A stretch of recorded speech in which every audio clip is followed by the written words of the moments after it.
Assalomu alaykum birodarlar. Mana bu qo'limda turgan tikanaksimon yong'oq bu ham bir o'simlikning urug'i hisoblanadi. Qarang do'stlar.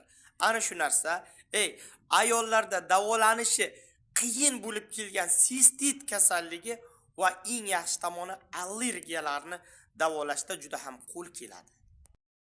Birodarlar, bu o'simlikka o'xshash, mana yong'oqsimon ko'rinishga ega bo'lib, mana bunday tikonchalar bor, bo'rtib chiqqan joylari.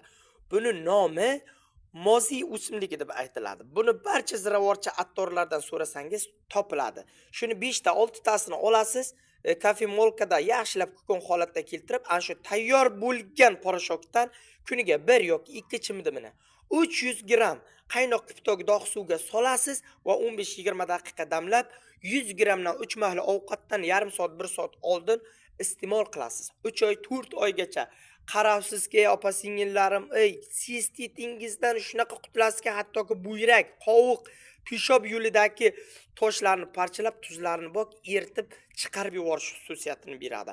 Va undan tashqari allergiyangiz mavjud bo'lsa, batamon qutulasiz, ishonavering. Inshaalloh juda ham bir foydali xususiyatga ega Allohning bergan ne'mati hisoblanadi bu do'stlar. Xullas, aytish ko'rsatish mendan, ishlatib ko'rish sizlardan. Sog' salomat bo'ling, Allohga omonat xayr. O'zingiz va yaqinlaringizni asrang asosiysi birodarlar. Xayr.